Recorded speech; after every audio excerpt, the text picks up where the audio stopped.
समय आता है जाता है, चुनावी राजनीति में सब चीजें कि होके मायूस ना आंगन से उखाड़ो पौधे, धूप बरसी है तो बारिश भी यहीं पर होगी। आज आपने कवि बहुत अच्छे बुलाए और मैं किसी भ्रम में नहीं हूं। अब आखिर में वही लोग बचे हैं जो या तो मुझे थोड़ा बहुत सुनना चाहते हैं, फिर जो दूसरों के साधन पर आए।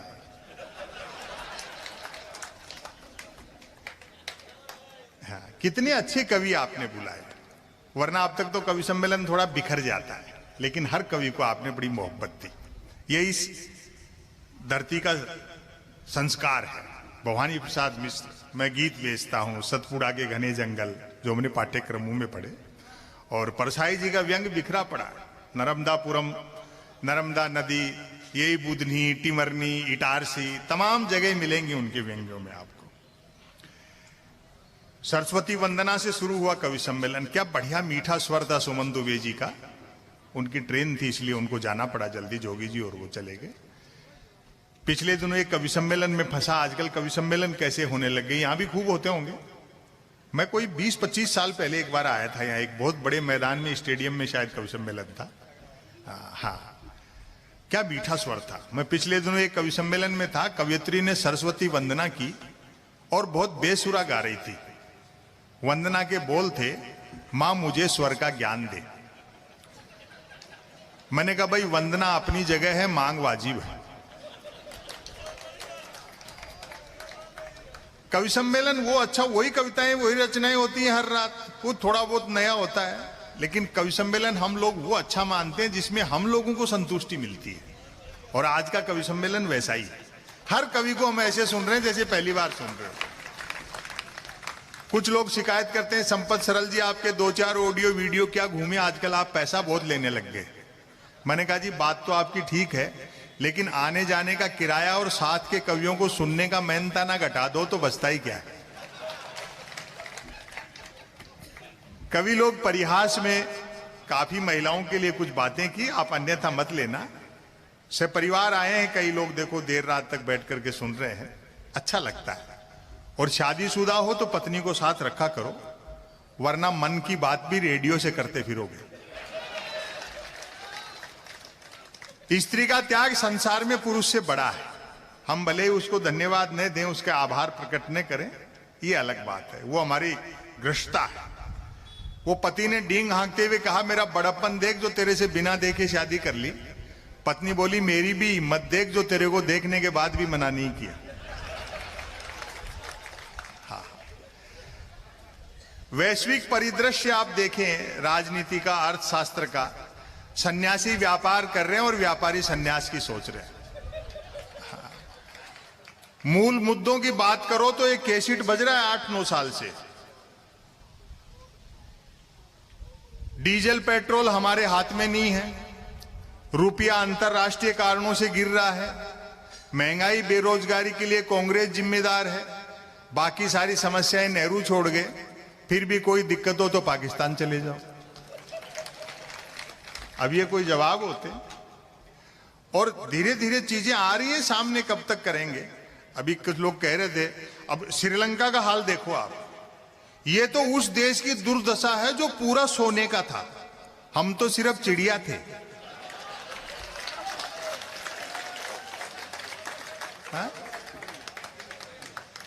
लेकिन चीजें बदलेंगी, वक्त सब हिसाब किताब बराबर करता है। ये रास बिहारी जी कह रहे थे, बोले देखो किसी जमाने का फास्ट बॉलर रहे इमरान खान चले गए, मैं कहा कुर्सी एक दिन सबके जाएगी, भले ही कोई कितनी भी तेज फेंकता हो।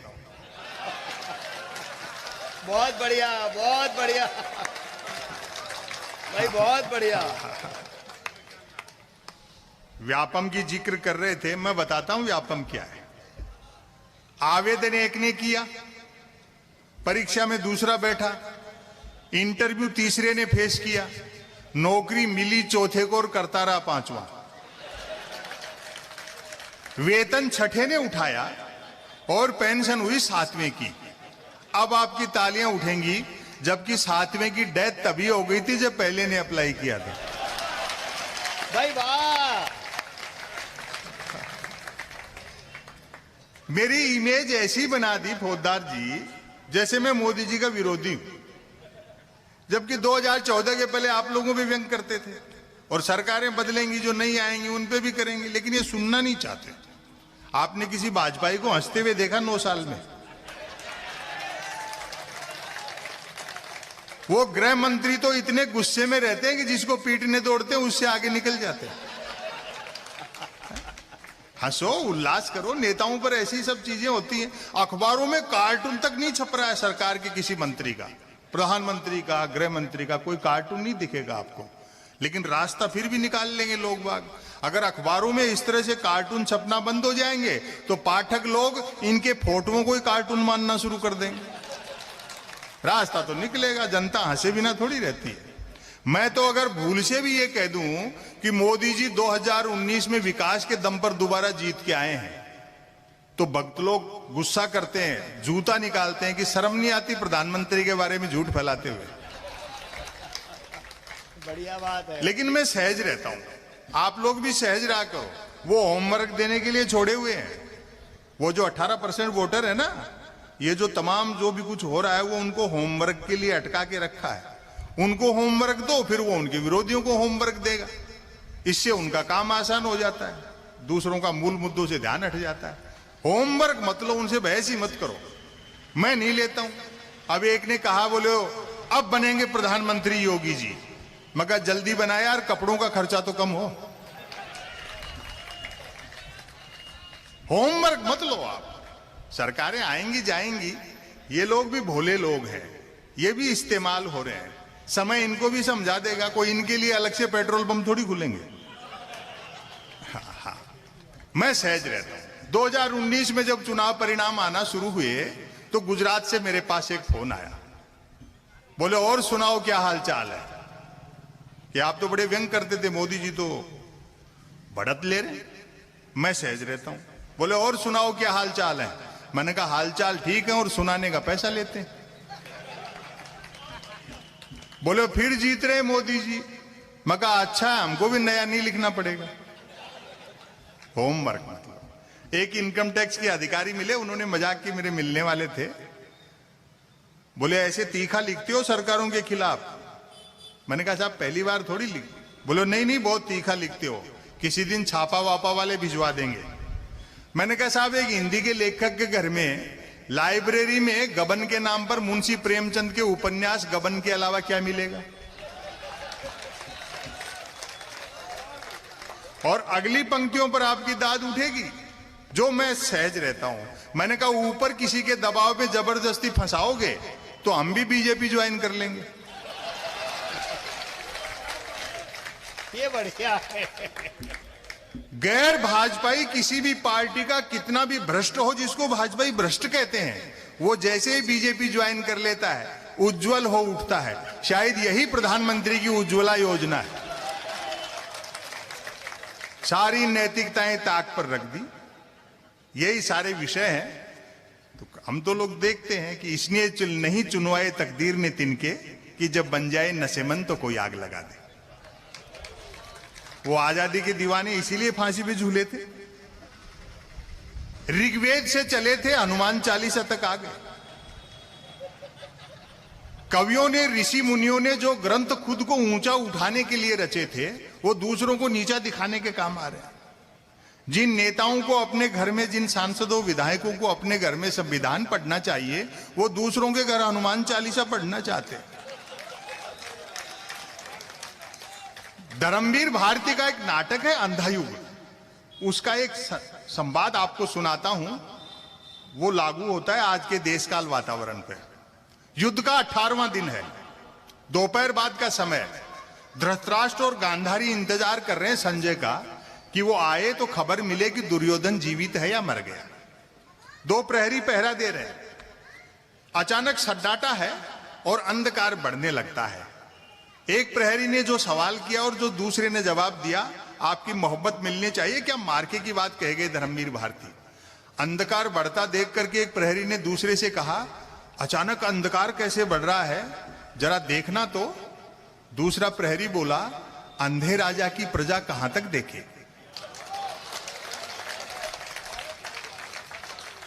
तो जैसा राजा वैसी प्रजा। एक रचना आपको सुनाता हूं, बड़ी मोहब्बत दी आप लोगों ने। वैसे तो सब आप YouTube लोग पे सुनते ही रहते हैं, लेकिन आमने सामने सुनाने का एक अलग आनंद है। और तबीयत खुश हो गई आज, जैसा आपने कवियों को सुनाया सब लोगों को। चाहेंगे तो 2 रचना सुना दूंगा। हाँ 5। अच्छा 50 किलोमीटर से आए और इतनी दूर जाना भी।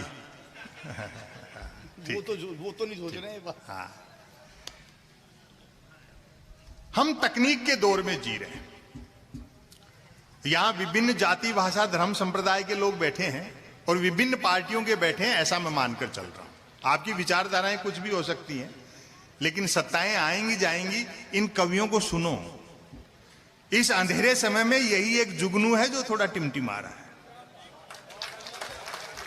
कल को सत्ता बदलेगी और ये लोग बदले की भावना से काम करेंगे तो आपकी पैरवी भी यही कवि और शायर करेंगे। ये मत सोचो कि ये इन्हीं की आवाज उठा रहे हैं, हमारे खिलाफ बोल रहे हैं, ऐसा नहीं है। भक्ति भाव गलत है। भक्त जानते हो आप? कई लोग उसको अंध भक्त कहते हैं, जो मैं गलत मानता हूं। भक्त कहने के बाद उसमें अलग से अंध लगाने की जरूरत नहीं है। हाँ, भक्त उसको कहते हैं जिसके आंखें तो होती है लेकिन दृष्टि नहीं होती, और वो हर पत्थर को देवता मानता है। अभी बाबा रामदेव जी ने तो कल उनको राष्ट्र ऋषि कह दिया, देव का अवतार कह दिया। ये इंतहा है। वो भी मनुष्य हैं, वोट मिले हैं, चुनाव जीत करके आए हैं, कल दूसरे आएंगे, सब चीजें चलती रहती है। देवता नहीं होता है नेता, और मानना भी नहीं चाहिए किसी भी पार्टी का हो, लेकिन भक्ति ऐसी होती है। हर पत्थर को देवता मान लेता है, अंधभक्ति में डूबा हुआ। वो एक भक्त तो माइलस्टोन को देवता समझ करके नारियल चढ़ा रहा था, मील के पत्थर को। तो किसी ने समझाया, भाई जिसके नारियल चढ़ा रहा है वो तो मील का पत्थर है, देवता नहीं है। वो अंधभक्ति में डूबा था। बोलो नहीं, है साक्षात देवता है। देखो इसने यहीं से बता दिया कि दिल्ली 250 किलोमीटर है।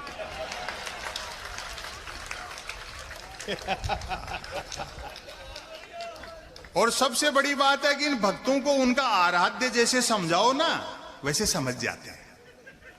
वो ऐसे बताते हैं कि पेट्रोल महंगे होने के क्या फायदे हैं, तो वो फायदे गिनाने लग जाते हैं। पहले कृषि कानूनों के फायदे बता रहे थे, वापस ले लिए तो हटाने के फायदे बताने लग गए। ये भक्ति होती है। वो गांव में से सड़क निकल रही थी, हाईवे, तो एक ऐसे नेता थे बड़े आराध्य, उनके भगत इकट्ठे हो गए, उनको कुछ मिला नहीं। बोलो नहीं नहीं, इधर सड़क नहीं बनेगी। कल को मान लो हमारे यहां चोरी हो जाए, तो सड़क बनने से हमें चोरों के पैरों के निशान नहीं मिलेंगे। जान चली जाए, सड़क नहीं बनेगी। बात ऊपर तक पहुंची, कंपनी के लोग आए, आराध्य को बुलाया गया, उसकी सेवा पूजा हुई। उसने अपने भक्तों को समझाया, और फिर देखो कैसे समझे। भक्तों को बोला, वो आराध्य देखो तुम उल्टे घड़े की पीते हो ना, हर बार उल्टा सोचते हो। मान लो तुम किसी के यहां चोरी कर लाओ,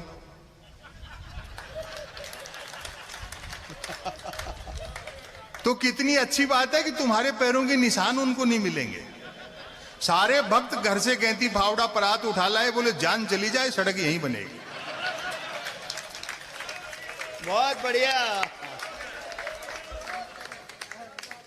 और भक्त को अंत में हासिल कुछ नहीं होता है। परसाई जी का एक लेख मुझे याद आता है। परसाई जी की जमीन पे खड़े हैं तो इसलिए बताना चाहते हैं। परसाई जी एक लेख में कह गए हैं, भक्त की अंतिम स्थिति। लंका फतेह हो गई, सीता को ले लिया, राम लक्ष्मण सीता विभीषण के पुष्पक विमान में बैठ करके अयोध्या आ गए। खूब जश्न हो गया, राज तिलक हो गया, गीत संगीत नाच गान खान पान जीवन जूठन सब हो गया। 5-7 दिन निकल गए, सब अपने अपने काम से लग गए। तो भक्त आए, बोले महाराज सब कुछ हो चुका, अब हमारे लिए भी कोई रोटी पानी का जुगाड़। तो प्रभु श्री राम बोले, भाई कोई ना कोई काम करो। बोले महाराज हमें तो आपकी जय बोलने के अलावा कोई काम ही नहीं आता।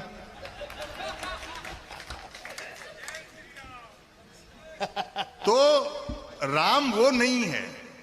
मैं तो कहता भी हूं कि राम का नाम 2 ही जगह काम आता है, पहली बार किसी से मिलने पर और आखिरी बार किसी से बिछुड़ने पर। आज आडवाणी जी के समझ में आ गया ना कि राम किसी मठ में नहीं घट में रहते। कितनी सफाई से एक भला आदमी इस्तेमाल हुआ। उनको थोड़ी पता था कि मोदी जी पांव छूने के बहाने जमीन खींच लेंगे। ऐसे ही एक सिस्टम है जो इस्तेमाल करता है। आप क्या सोचते हो कि राजा का चुनाव प्रजा करती है? गहराई से अर्थशास्त्र देखो पूरी दुनिया का। 10-12 मल्टीनेशनल कंपनियां मिलकर के जिसमें चाबी भर देती हैं वो खिलौना चल पड़ता है। आप क्या खाते हैं पीते हैं ये तो छोड़ो, आप क्या पढ़ते हैं क्या सोचेंगे ये तक कोई और तय कर रहा है। मुंशी प्रेमचंद की कहानी ईदगाह इसलिए पाठ्यक्रम से हटा दी गई कि गांव में मेले लगेंगे और हामिद अगर दादी के लिए चिमटा मेले से खरीदेगा तो मल्टीनेशनल कंपनियों के ब्रांडेड चिमटे ऑनलाइन कैसे बिकेंगे? भाई वाह। दो चीजें हैं, बाजार और बाजारवाद। बाजार हर युग की जरूरत है। जब हम सभ्यता के प्रारंभिक दौर में रहे, सब बाजार उसमें भी किसी न किसी फॉर्मेट में शक्ल में रहा होगा, लेकिन दोनों में अंतर है। बाजार का मतलब है जरूरत के हिसाब से चीजें बनाना और बाजारवाद का मतलब है चीजें बना करके जरूरत पैदा करना। वो चाहे कहीं के चुनाव हो, चाहे यूक्रेन और रशिया का युद्ध हो, सब बाजारवाद की देन है उनको अपने हथियार खपाने। तो जो चीजें हैं उनको गहराई से समझो और नेता को चुनने से पहले तोलो। मोहब्बत रहनी चाहिए। दुनिया शांति और भाईचारे से चलती है। जंगल में आग लगती है तो न तो वो बरगद बचते हैं जो हवा को आंधी में बदलते हैं, और न वो बांस बच पाते हैं जो आपसी रगड़ से चिंगारी पैदा करते हैं। ये अपना काम करके निकल लेंगे, भुगतना सोसाइटी को पड़ेगा। एक रचना मैं आपको सुनाता हूं।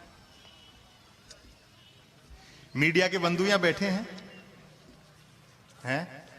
चलो, मैं क्षेत्रीय पत्रकारिता का बड़ा सम्मान करता हूं। ये बड़ी मेहनत से काम करते हैं, लेकिन वो छपना या दिखाना कहीं और से तय होता है। ये रात भर कवि सम्मेलन में अच्छा सुनेंगे कि यार जन भावनाओं की क्या अभिव्यक्ति है इन कवियों के पास, और बहुत बेहतरीन रिपोर्टिंग करके ले जाएंगे, लेकिन वहां कुछ और ही छपेगा। बोले विज्ञापन आ गया, ये छोड़ कविता विता क्या लिखता है यार।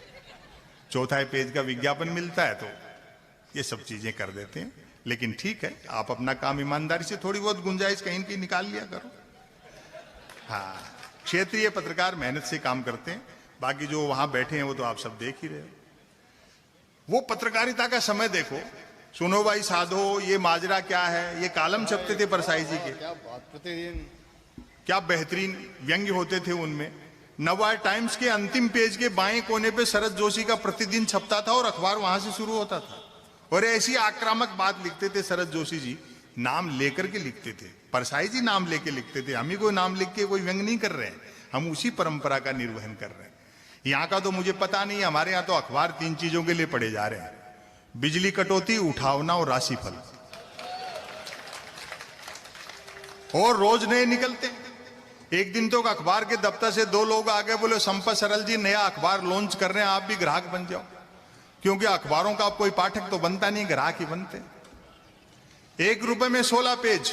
और जो मैंने जवाब दिया, मैंने कहा भैया रुपया चाहे 1 की जगह 2 ले जाए, लेकिन 16 पेज खाली दे जाए कर।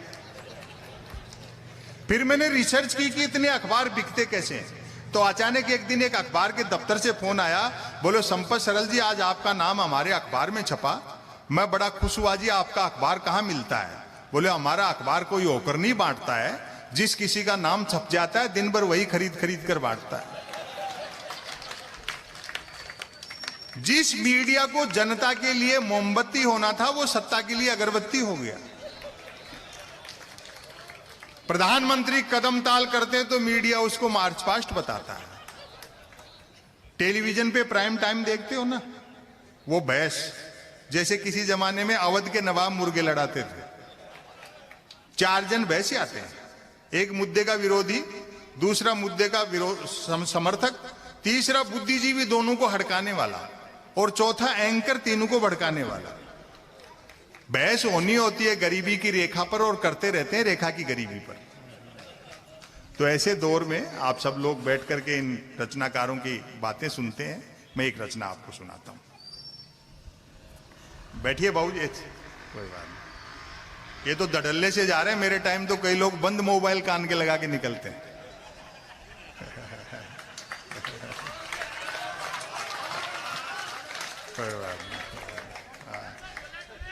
वो भी सुना दें, बुलेट ट्रेन भी खूब यूट्यूब पे सब पड़ा है। हमारे पास कुछ नया नहीं है, हम लोग तो इसलिए सुने जा रहे हैं कि आप लोगों की याददाश्त कमजोर है। लेकिन वर्चुअल और सामने आमने सुनने का अलग आनंद है। कि आदमी बॉडी लैंग्वेज से सुनता है कि कविता कितने अर्थ खोलती है, जितनी बार सुनो कितने अर्थ देती है। सुनिए साहब, हम तकनीक के दौर में जी रहे हैं जिसने भौगोलिक दूरियां कम कर दी, आदमी से आदमी को दूर कर दिया, और अब तो आदमी खुद से दूर होता जा रहा है। जैसा बताया रास बिहारी गौड़ जी ने, मैं उसको अलग अंदाज में कहता हूं कि आदमी के पंजे में मोबाइल क्या आया, आदमी खुद मोबाइल के पंजे में आ गया। वाह। निदा फाजली साहब का एक शेर है, थोड़ा हेर फेर के साथ कहूं कि धूप में निकलो घटाओं में नहाकर देखो, जिंदगी क्या है मोबाइल हटाकर देखो। आप इतनी देर से बैठे, करीब 2.5-3 घंटे हो गए, किसी को कोई दूसरी चीज याद नहीं आई। यही मेडिटेशन है, यही सत्संग है। हाँ। आप देखो, यदि किसी ने कुछ एक अक्षरों तक की नेकी कर डाली हो तो उसको फेंकने के लिए ट्विटर से बेहतर दरिया नहीं है। जो कुछ नहीं कर सकता है वह भी ट्वीट कर सकता है, और एक बार जो ट्वीट करने लगता है फिर वो कुछ नहीं कर सकता है। मैं तो सोशल मीडिया का लोहा उस दिन मान गया जब एक सज्जन ने यूट्यूब पर मेरे कवि सम्मेलन की एक ही क्लिप को साल में 100वीं बार सुना और नीचे गाली लिखी, लानत है संपत सरल को, नालायक ने साल भर से रचना तो छोड़ो कपड़े तक नहीं बदले। पुराना समय याद करिए, सुविधाएं कम थी, सुख बहुत था, जीवन में संघर्ष था तो रोमांच भी था। उन चीजों के लिए हमने कीमत कितनी चुका दी। ऐसा नहीं कि तरक्की नहीं हुई, 60-70 साल में हमने हासिल भी किया है, कीमत बहुत दे दी। तब मैं सुनाता हूं आपको एक रचना, ये भी क्या दिन थे। पहली पंक्ति से आप पकड़ना, अच्छा लगेगा। अब ताली वाली की कोई जरूरत नहीं, आप बहुत अच्छा सुन रहे हो। वे भी क्या दिन थे, वे भी क्या दिन थे जब घड़ी एक आध के पास होती थी और समय सबके पास था। और अगली पंक्ति पर आपकी मोहब्बत मिलेगी, आज की तरह नहीं था कि फेसबुक पर 5000 दोस्त हैं और परिवार में बोलचाल बंद है। कल कमलनाथ जी बैठे थे, पटेल साहब हैं, तमाम आप सब लोग 2 पैसे देते हो, हम कवियों के घर चलते हैं। हम सुविधापूर्ण जीवन जीते हैं, हमारे बच्चे अच्छी शिक्षा हासिल कर रहे हैं, साधन सुविधा से संपन्न है अधिकतम कवि। उसके बावजूद ये कवि सम्मेलन मुशायरे हम सब लोगों के लिए धंधा नहीं, एक मिशन है। हमारी कोशिश रहती है mobile, internet, media, social media में उलझी पीढ़ी शब्दों से मोहब्बत करे, किताबों की तरफ लौटे, बुजुर्गों का सानिध्य हासिल करे। एक निवेदन कर दूं, दुनिया की कितनी भी एडवांस टेक्नोलॉजी हो, उजाला बनाया जा सकता है, धूप नहीं बनाई जा सकती। पुराने समय के विरोधाभास देखें, तब मोबाइल तो क्या लैंडलाइन फोन तक नहीं होता था, अतः झूठ सिर्फ आमने सामने मिलने पर ही बोला जाता था। खान पान शुद्ध था और याददाश्त अच्छी थी, हर व्यक्ति को 7-7 पीढ़ियां याद रहती थी, अपनी भी और गाली गलौच होने पर दूसरों की भी। हमारी प्राथमिक शिक्षा तो ऐसी थी जिसमें शिक्षा प्राथमिक नहीं थी। हमारा 50 बच्चों, 3 अध्यापकों, 2 पेड़ों और एक कमरे का स्कूल हुआ करता था। आज तो इतने के बल पर लोग यूनिवर्सिटी चला रहे हैं। पढ़ाई लिखाई को लेकर कतई तनाव नहीं रहता था, क्योंकि हम विद्यार्थियों और अध्यापकों के बीच एक समझौता था कि सप्ताह में 3 दिन वे स्कूल नहीं आएंगे और 3 दिन हम। बोलचाल में राजस्थानी का इस्तेमाल होता था, जैसे आप अपनी मातृभाषा बोलते हैं, बोलचाल में राजस्थानी का इस्तेमाल होता था। हिंदी सिर्फ शहरों तक सीमित थी, और अगली पंक्तियों पर आपकी तालियां रोक नहीं पाओगे आप, मेरा दावा है। हिंदी सिर्फ शहरों तक सीमित थी और अंग्रेजी तो पीने के बाद ही बोली जाती थी। कई प्रकार के खेलकूद थे, अब तो बच्चे गेम के नाम पर वीडियो गेम खेलते हैं। बच्चे भी क्या करें, खो खो, कुश्ती और कबड्डी तो संसद विधानसभाओं में चले गए। बाकी खेलों को क्रिकेट ने बाउंड्री लाइन से बाहर कर रखा है। जो चैनल खोलो क्रिकेट। एक दिन तो मैं भी टाइम पास के लिए देख रहा था, तो कमेंटेटर ने बड़ी ऊंची फेंकी कि जब से धवन और कोहली ने मूछें रखी हैं तब से धुआंधार परफॉर्म कर रहा है। मेरे उस दिन समझ में आई कि दुनिया में महिला क्रिकेट क्यों पिछड़ा हुआ। हालांकि क्रिकेट तब भी खेला जाता था, बचपन अपनी युवावस्था याद करें। हालांकि क्रिकेट तब भी खेला जाता था, बैट का मालिक बैटिंग करता था और बॉल का मालिक बॉलिंग। फील्डर भी यही दो होते थे। बैट टच न होने पर फेंकी हुई गेंद फेंकने वाले को ही लानी पड़ती थी। एक ओवर कुल कितनी गेंदों का होगा यह गेंद का मालिक तय करता था। बल्लेबाज पहले गेंद पीटता था, फिर मूड के अनुसार भागकर या चलकर रन बनाता था, तत्पश्चात गेंद लाता था। अब आपकी मोहब्बत मिलेगी। ऐसा भी होता रहता था कि बल्लेबाज की दिन भर गेंद लाने की इच्छा नहीं रहती थी और वह दिन भर रन ही बनाता रहता था। हम आवारा पूंजीवाद के दौर में जी रहे हैं, जिसमें बेकाबू टेक्नोलॉजी और मिल गई। इसको सिर्फ गांधी समझते थे। और देखो, निवेदन कर दूं, फासिज्म से दो ही लोग लड़ सकते हैं, महात्मा गांधी और चार्ली चैपलिन। हास्य ही एकमात्र जवाब है जो तनाव मुक्त भी करता है और तानाशाह को मुसीबत में डाल देता है कि यार मैं सब इतना कर रहा हूं उसके बावजूद लोग हंस रहे। हिटलर का जवाब दिया ना चार्ली चैपलिन ने, वैसी मूछें लगा करके। लोग भूखे उठते तो थे किंतु भूखे सोते नहीं थे। महंगाई बिल्कुल नहीं थी। ईमान के अलावा सब कुछ सस्ता था। और सस्ताई का अंदाजा आप इसी से लगा लें कि फिल्मों में हीरोइनों को पैसा कम मिलता था तो भी कपड़े पूरे पहनती थी। उन दिनों रामलीलाएं मनोरंजन का प्रमुख साधन हुआ करती थी, जिनमें महिला पात्रों का रोल भी पुरुष ही किया करते थे। रामलीला वालों का गले मिलने और गले पड़ने का समय अलग अलग होता था। रामलीला मंडली गांव की धर्मशाला में ठहरती थी। हम बच्चे दिन में धर्मशाला में जाकर देखते थे कि गत रात ही एक दूसरे के जानी दुश्मन रहे बाली और सुग्रीव साथ साथ ताश पत्ती खेल रहे। शूरपनखा मंथरा के लिए चाय बना रहा है और अब की बार आपकी तालियां फिर उठेंगी। चटाई पर बैठा रावण रात को आरती में आए पैसों का हिसाब मंदोदरी को दे रहा है। लोग पैदल चलते थे और पदयात्राएं करते थे, जो कि पद प्राप्त करने के लिए नहीं होती थी। कुछ एक के पास साइकिलें होती थी जो 4 रोटियों में 40 का एवरेज देती थी। कारें मोटरसाइकिलें तो छोड़ो, बसें तक गिनती की हुआ करती थी। जहाज और हवाई जहाज तो हम किताबों में देखते थे और कॉपियों के बनाते थे।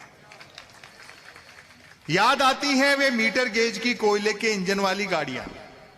तय करना कठिन था कि ट्रेन और यात्रियों में कौन किसको ढो रहा है। उनकी स्पीड का तो यह हाल था कि घंटे आध घंटे का सफर होता था तो भी लोग 3 वक्त का खाना बांध कर चलते थे। ट्रेन में चढ़ने में जितना पसीना आता था, उतरने में उससे अधिक आता था। यात्री काठ की सीटों पर काठ के उल्लू बने बैठे रहते थे। डिब्बे में डफली वालों का गाना बजाना चलता रहता था। और भारतीय यात्री का मनोविज्ञान देखना, पकड़ लो तो बताना मुझे। डिब्बे में डफली वालों का गाना बजाना चलता रहता था। खड़े यात्री भजन पसंद करते थे और जिन्हें सीट मिल जाती थी वे गजल। लोग फरमाइशें करते रहते थे और डफली वाले गाते रहते थे। डफली वालों को पैसा देने का वक्त आता था तब फरमाइशें करने वाले खुद गाने लगते थे। और हमको कौन सुधार देगा, परसाई जी ने इस मामले में भी एक बहुत जोरदार लाइन कही है कि हम भारतीय काम शुरू करने से पहले सोचते हैं कि इसमें बेईमानी कहां करनी है। तब आपकी तालियां उठेंगी, क्योंकि यात्री को सामान की भी स्वयं ही रक्षा करनी होती थी। अतः खाली हाथ चढ़ते थे तो भी सामान लेकर ही उतरते थे। चिट्ठी पत्री का दौर था। SMS ईमेल वाले क्या जाने पत्र लेखन का स्वाद। और हमारे बड़े शायर हैं उदय प्रताप सिंह जी, जिनका जिक्र डॉक्टर सुनील जोगी ने भी किया। उनका एक शेर है कि मोबाइलों के दौर के आशिक को क्या पता, रखते थे कैसे खत में कलेजा निकाल कर। चिट्ठी पत्री का दौर था। SMS ईमेल वाले क्या जाने पत्र लेखन का स्वाद। पत्रों में व्याकरण अशुद्ध होते हुए भी आचरण शुद्ध होता था। मैंने तो स्वयं कई बार अपने पिताजी को चरण स्पर्श की जगह आशीर्वाद लिखा है। खत लिखता हूं खून से स्याही ने समझना, अर्थात प्रेम पत्र लाल स्याही से लिखकर अपने खून से लिखा बताने का रिवाज तब भी था। परिणाम भी वैसा ही निकलता था। जिन्होंने वैसे प्रेम पत्र लिख लिख कर कबूतर उड़ाए थे, आज बेचारे शादीशुदा और तोते उड़े हुए। शादी से याद आया, तब शादियों में व्यर्थ का धूम धड़ाका और दिखावा नहीं होता था। बस 2-4 बाराती बैंड पर बेचती बीन की धुन पर नागिन डांस कर लेते थे, क्योंकि तब बीन बनाने के लिए रुमाल ही 2-4 बारातियों के पास होते थे। वह टीवी नहीं रेडियो का युग था। टेलीविजन ने एक नुकसान यह भी किया कि जो सुनने वाली कलाएं थी उनको देखने वाली कलाएं बना दिया। वह टीवी नहीं रेडियो का युग था। व्यक्ति बंदूक भले ही बिना लाइसेंस के रख सकता था, किंतु रेडियो के लिए लाइसेंस अनिवार्य था। नए बच्चे इस बात को मानेंगे क्या? लाइसेंस बिना लाइसेंस का रेडियो नहीं बजा सकते थे, जिसको पोस्ट ऑफिस में रिन्यू कराना पड़ता था।